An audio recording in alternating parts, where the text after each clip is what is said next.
ಈ ಇಂದ್ರಿಯಗಳು ಅತ್ಯಂತ ಬಲಿಷ್ಠವಾದ ಇಂದ್ರಿಯಗಳು. ಅದು ಪಂಚ ಜ್ಞಾನೇಂದ್ರಿಯ, ಪಂಚಕರ್ಮೇಂದ್ರಿಯ, ಅದಕ್ಕೆ ನಿಯಾಮಕವಾದ ಮನಸ್ಸು.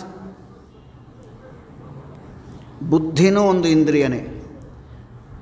ಜಯತೀರ್ಥರು ಇನ್ನೊಂದು ಇಂದ್ರಿಯವನ್ನು ಹೇಳಿದ್ದಾರೆ ಪ್ರಮಾಣ ಪದ್ಧತಿಯಲ್ಲಿ, ಸಾಕ್ಷಿ ಎನ್ನುವಂಥದ್ದೊಂದು.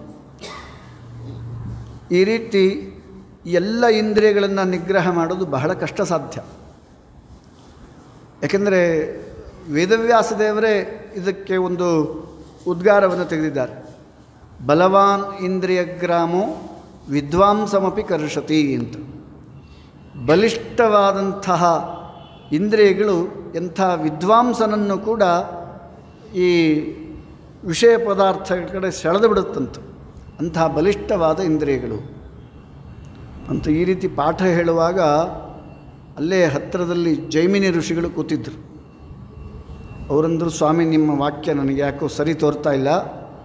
ಈ ಇಂದ್ರಿಯಗಳು ಎಷ್ಟೇ ಬಲಿಷ್ಠವಾಗಿದ್ದರೂ ಕೂಡ ನಮ್ಮಂಥ ಅಪರೋಕ್ಷ ಜ್ಞಾನಿಗಳನ್ನು ಏನು ಮಾಡಲಿಕ್ಕೆ ಸಾಧ್ಯ ಇಲ್ಲ. ಆದ್ದರಿಂದ ಇದನ್ನು ತಿದ್ದುಬಿಡ್ತೇನೆ ಅಂತ ಬಲವಾನಪಿ ಇಂದ್ರಿಯಗ್ರಾಮೋ ವಿದ್ವಾಂಸಂ ನಾಪಕರ್ಷತಿ ಅಂತ ಆ ವೇದವ್ಯಾಸದೇವರ ವಾಕ್ಯವನ್ನೇ ತಿದ್ದಿಬಿಟ್ರು. ಆಗ ಇವರಿಗೆ ಸರಿಯಾದ ಇಂದ್ರಿಯದ ಪ್ರಭುತ್ವ ಎಷ್ಟಿದೆ ಅಂತ ತೋರಿಸ್ಬೇಕು ಅಂತ ಅವತ್ತು ಪಾಠ ನಿಲ್ಲಿಸಿಬಿಟ್ರು. ಮರುದಿವಸ ಈ ಜೈಮಿನಿ ಋಷಿಗಳು ಸ್ನಾನಕ್ಕೆ ಹೋಗಿದ್ದಾರೆ ಅಲಕನಂದ ನದಿಗೆ. ಆ ನದಿ ದಂಡೆಗೆ ಒಂದು ಉದ್ಯಾನವನ ಕಾಣಿಸ್ತು. ಎಷ್ಟು ಚೆನ್ನಾಗಿದೆ ಉದ್ಯಾನವನ, ಇದನ್ನು ನೋಡೇ ಇಲ್ಲ ಅಂತ ಒಳಗಡೆ ಹೋದರು. ಒಳಗಡೆ ಹೋದರೆ ಒಂದು ವೀಣಾನಾದ ಕೇಳಿಸ್ತಾ ಇತ್ತು, ಇಂಪಾದಂಥ ವೀಣಾನಾದ. ಯಾರೂ ವೀಣಾ ನುಡಿಸ್ತಾ ಇದ್ದಾರೆ, ಕೇಳೋಣ ಸ್ವಲ್ಪ ಹೊತ್ತು ಅಂತ ಒಳಗಡೆ ಹೋದರು. ಅಲ್ಲಿ ಒಳ್ಳೆಯ ಹೂವಿನ ಮಂಟಪದಲ್ಲಿ ಒಬ್ಬ ಸುಂದರ ಸ್ತ್ರೀ ವೀಣಾ ನುಡಿಸ್ತಾ ಕೂತಿತ್ತು. ಆ ಸ್ತ್ರೀಯನ್ನು ನೋಡಿ ಸ್ನಾನ ಜಪ ಎಲ್ಲ ಮರ್ತುಬಿಟ್ರು. ಹಾಗೆ ನೋಡ್ತಾ ನಿಂತುಬಿಟ್ರು. ಮಧ್ಯಾಹ್ನ ಮೀರಿ ಹೋಗ್ಬಿಟ್ಟಿದೆ, ಹಾಗೆ ನೋಡ್ತಾ ನಿಂತಿದ್ದಾರೆ. ಆಮೇಲೆ ಹತ್ತಿರ ಹೋಗಿ ಆ ವೀಣೆಯನ್ನು ಪಕ್ಕಕ್ಕಿಟ್ಟು ಆ ಸ್ತ್ರೀಯನ್ನು ಆಲಿಂಗನ ಮಾಡಿಕೊಂಡ್ರು. ಕಣ್ಣು ಮುಚ್ಚಿಕೊಂಡು ಆಲಿಂಗನ ಮಾಡಿಕೊಂಡಾಗ ಅವರ ಎದೆಗೆ ಕೂದಲು ಚುಚ್ಚಿಸ್ತಾ ಇತ್ತು. ಅವರು ಆಲೋಚನೆ ಮಾಡಿದರು, ಈ ಸ್ತ್ರೀಗೆ ಹಿಂದೆ ಇರಬೇಕು ಹೆರಳು, ಮುಂದೆ ಯಾಕೆ ಬಂತು, ನನಗೆ ಯಾಕೆ ಗಡ್ಡ ಚುಚ್ತಾ ಇದೆ ಅಂತ ಕಂಡುಬಿಟ್ಟು ನೋಡಿದ್ರೆ ವೇದವ್ಯಾಸದೇವರ ಗಡ್ಡ ಚುಚ್ತಾ ಇತ್ತು. ನಾಚಿಗೆ ಬಂದುಬಿಡ್ತು ಅವ್ರಿಗೆ. ಆಗ ಆ ವಾಕ್ಯವನ್ನು ಮತ್ತೆ ಪೋಷಣೆ ಮಾಡ್ತಾ ಇದ್ದಾರೆ. ಬಲವಾನಿಂದ್ರಿಯ ಗ್ರಾಮೋ ವಿದ್ವಾಂಸಮಪಿ ಕರ್ಷತ್ಯೇವ ಅಂತ. ಈ ಬಲಿಷ್ಠವಾದ ಇಂದ್ರಿಯಗಳು ವಿದ್ವಾಂಸರನ್ನು ಕೂಡ ವಿಷಯ ಪದಾರ್ಥಗಳ ಕಡೆ ಸೆಳೆದೇ ಬಿಡುತ್ತೆ. ಅದಕ್ಕೆ ನಾನೇ ಸಾಕ್ಷಿ ಅಂತ ಅವರ ವಾಕ್ಯವನ್ನು ತಿದ್ದಿ ಮತ್ತೆ ಅವರ ಅನುಗ್ರಹಕ್ಕೆ ಪಾತ್ರ ಆದ. ಅದಕ್ಕೆ ವಿಜೇಂದ್ರ ತೀರ್ಥರು ಹೇಳುತ್ತಾರೆ, ನ ಶಿರಶ್ಚಲತೀಶ ಮೇ ಕದಾಪಿ ಶ್ರುತಿಜಾನಂದ ಭರೇಣ ಸದ್ಗುಣಾನಾಂ ಅಪಿತು ಪ್ರಭುಬಂಧು ದುರ್ಗುಣಾನಾಂ ಶ್ರವಣಾರ್ಥಂ ಚಲಿತಂ ಭವತ್ಯಶಂಕಂ. ಭಗವಂತ ಒಂದು ಒಳ್ಳೆಯ ತಲೆಯನ್ನು ಕೊಟ್ಟಿದ್ದಾನೆ. ಇದು ಎಲ್ಲ ಇಂದ್ರಿಯಗಳಿಗಿಂತ ಪ್ರಧಾನವಾದಂತಹ ಒಂದು ಅವಯವ ಇದು. ಇದನ್ನು ತಲೆಯನ್ನು ಯಾವುದಕ್ಕೆ ಆಡಿಸ್ಬೇಕು ಅಂದರೆ ಭಗವಂತನ ಗುಣಗಳನ್ನು ಅದನ್ನು ಹೇಳಿದುವಾಗ ಬಹಳ ಚೆನ್ನಾಗಿ ವರ್ಣನೆ ಮಾಡಿದ್ರಿಂದ ತಲೆ ಆಡಿಸ್ಬೇಕು. ಆದರೆ ನಾವು ಅದನ್ನು ಮಾಡ್ತಾ ಇಲ್ಲ. ಯಾರನ್ನು ಬೈತಾ ಇದ್ದರೆ, ಯಾರಾದರೂ ನಿಂದನೆ ಮಾಡ್ತಾಯಿದ್ರೆ ಅದಕ್ಕೆ ಕಿವಿ ಕೊಟ್ಟು ತಲೆ ಅಲ್ಲಾಡಿಸ್ತೇವೆ, ಬಹಳ ಚೆನ್ನಾಗಿ ಬೈದೀರಿ ನೀವು ಅಂತ.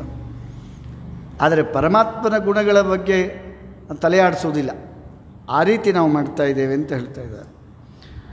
ಶ್ರವಣೇ ಶ್ರವಣಾಯ ಸತ್ಕಥಾಯ ನಯತೆ ತೇ ತವ ಪುಣ್ಯಕೀರ್ತನಸ್ಯ ಅಪಿತು ವ್ಯಭಿಚಾರಲೋಕವಾರ್ತಾ ಶ್ರವಣಾಯೈವ ಮಹಾದರಂ ಪ್ರಯಾತಃ. ಈ ಕಿವಿ ಒಳ್ಳೆ ಶ್ರೇಷ್ಠವಾದ ಕಿವಿಯನ್ನು ಕೊಟ್ಟಿದ್ದಾನೆ ಭಗವಂತ. ಈ ಕಿವಿಯಿಂದ ಭಗವಂತನ ಕಥಾಮೃತವನ್ನು ಕೇಳಬೇಕು. ಆದರೆ ನಾವು ಅದನ್ನು ಕೇಳುವುದಿಲ್ಲ. ಏನು ಕೇಳ್ತೇವೆ ಅಂದರೆ ವ್ಯಭಿಚಾರ ವಾರ್ತ, ಕೆಟ್ಟ ಕೆಟ್ಟ ವಾರ್ತೆಗಳು, ಯಾರಾದ್ರು ಬೈಯೋದು, ಅದನ್ನೇ ಕಿವಿ ಕೊಟ್ಟು ಕೇಳೋದು. ಅದನ್ನು ಮಾಡ್ತೇವೆ ಅಷ್ಟೇ ವಿನಃ ಈ ಕಿವಿಯಿಂದ ಭಗವಂತನ ಕಥೆಯನ್ನು ಕೇಳ್ತಾ ಇಲ್ಲ ನಾನು. ನಮಮಾಕ್ಷಿಯುಗಂ ಪ್ರವರ್ತತೆ ಶ್ರೀ ಭಗವಚ್ಛಾಸ್ತ್ರಕುಲಾವಲೋಕನಾಯ ಅಪಿತು ಧ್ರುವ ಬಾಲನರ್ತಕೀನಾಂ ಗಣಿಕಾನಾಂ ಪರಿನರ್ತನಾತಿ ದೃಷ್ಟೈ. ಈ ಕಣ್ಣು ಅತ್ಯಂತ ಶ್ರೇಷ್ಠವಾದ ಕಣ್ಣು. ಈ ಪಂಚ ಜ್ಞಾನೇಂದ್ರಿಯಗಳಲ್ಲಿ ಕಣ್ಣು ಬಹಳ ಶ್ರೇಷ್ಠವಾದ್ದು.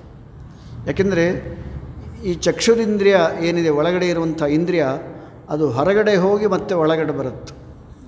ಅದು ಶ್ರೀಮನ್ ನ್ಯಾಯಸುಧಾದಲ್ಲಿ ಅದನ್ನು ಹೇಳಿದ್ದಾರೆ.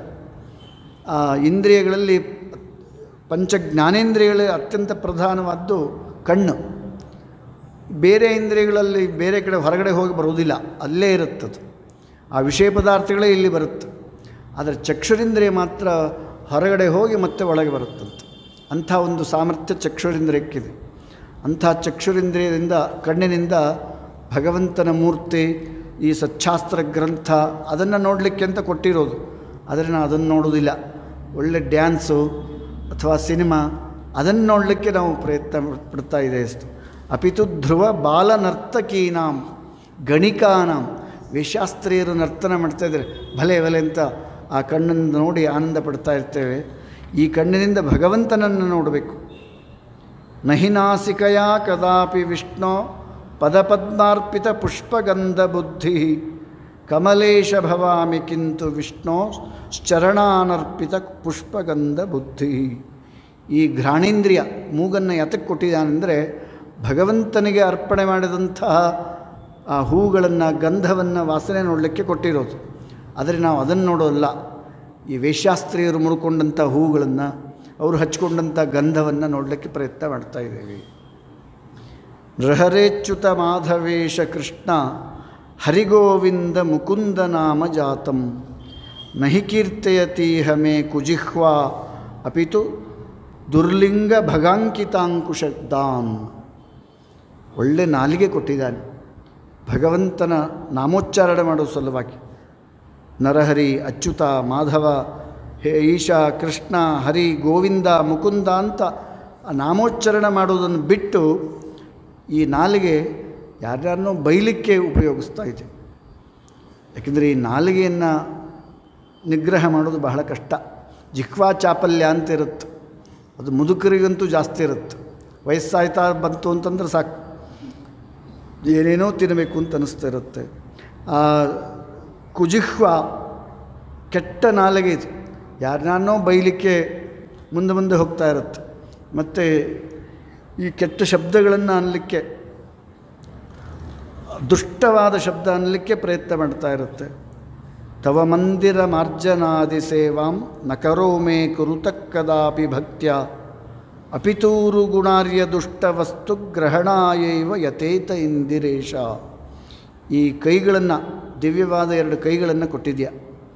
ಆದರೆ ಈ ಕೈಯಿಂದ ದೇವಮಂದಿರವನ್ನು ಸ್ವಚ್ಛ ಮಾಡೋದಾಗಲಿ ಅಥವಾ ದೇವತಾ ಮೂರ್ತಿಗಳನ್ನು ಪೂಜೆ ಮಾಡೋದಾಗಲಿ ಅದಕ್ಕೆ ಉಪಯೋಗಿಸ್ತಾ ಇಲ್ಲ. ಈ ಕೈಗಳಿಂದ ದುಷ್ಟ ವಸ್ತುಗಳನ್ನು ಮುಟ್ಟುವಂಥದ್ದು, ಯಾವುದೋ ಸ್ತ್ರೀಯರ ಒಂದು ದೇಹವನ್ನು ಮುಟ್ಟುವುದು, ಈ ಥರವನ್ನು ಆ ಕೈಯನ್ನು ಉಪಯೋಗ ಮಾಡ್ತಾ ಇದ್ದೇವೆ. ನಿನ್ನ ಪೂಜೆ ಮಾಡಲಿಕ್ಕೆ ಈ ಕೈಗಳನ್ನು ಉಪಯೋಗ ಮಾಡ್ತಾ ಇಲ್ಲ. ಉದರಂ ಮಮ ಧಿಕ್ಷಟಸ್ಯ ವಿಷ್ಣು ಅರ್ಪಿತಪೂತಾನ್ನವ ವರ್ಜಿತಂ ನಿತಾಂತಂ ಯದಪೂತತರಾ ಸಮರ್ಪಣೀಯ ಧಮವೃಂತ ಕಪಲಾಂಡು ಪೂರ್ವಭಾಜ.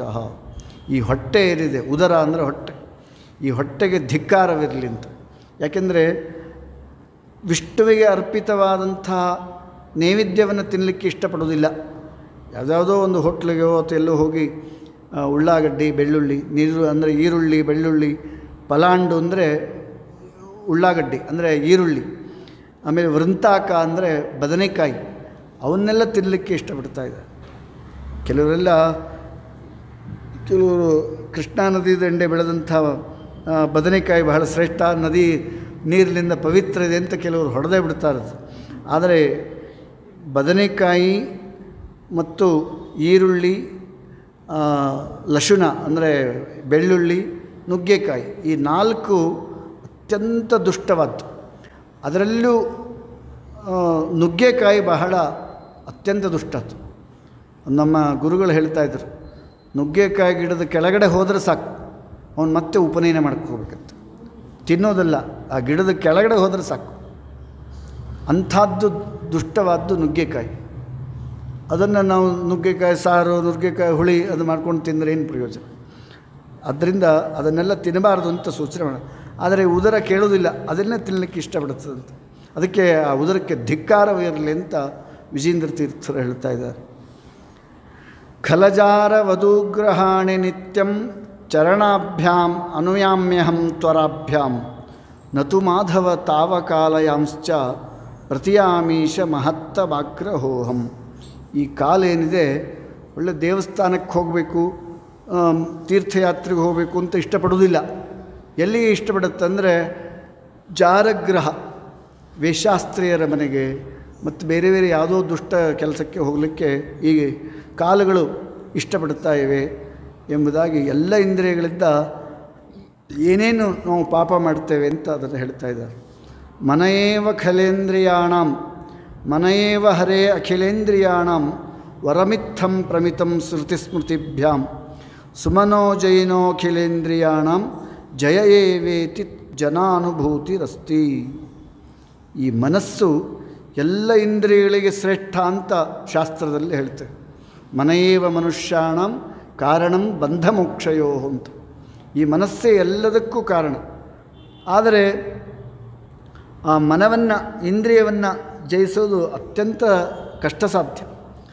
ಆದ್ದರಿಂದ ಈ ಮನಸ್ಸಿನಿಂದ ನಾವು ಸಾಕಷ್ಟು ಪಾಪಗಳನ್ನು ಮಾಡ್ತೇವೆ. ಕೆಲವರು ಜನರಿಗೆ ಹೆದರಿ ಹೊರಗಡೆ ಪಾಪ ಮಾಡದೇ ಇರ್ಬೋದು, ಆದರೆ ಮನಸ್ಸಿನಲ್ಲೇ ಹೆಚ್ಚು ಪಾಪವನ್ನು ಮಾಡ್ತಾ ಇರ್ತಾರೆ. ಆ ಮನಸ್ಸಿನಲ್ಲಿ ಮಾಡಿದ ಪಾಪ ಅದು ಇನ್ನೂ ಹೆಚ್ಚಿನ ಒಂದು ದುಃಖವನ್ನು ಕೊಡುತ್ತೆ. ಆದ್ದರಿಂದ ಇಂಥ ಎಲ್ಲ ಇಂದ್ರಿಯಗಳಿಂದ ನಾವು ಪಾಪವನ್ನು ಮಾಡ್ತಾ ಇದ್ದೇವೆ. ಎಷ್ಟು ಪಾಪ ಮಾಡ್ತೇವೆ ಅಂತಂದರೆ, ಮಮ ಪಾಪ ಸಮಾನ ಪಾಪಕರ್ತ ಪುರುಷೋ ನಾಸ್ತಿ ನಾಸ್ತಿ ನಾಸ್ತಿ ನಾಸ್ತಿ.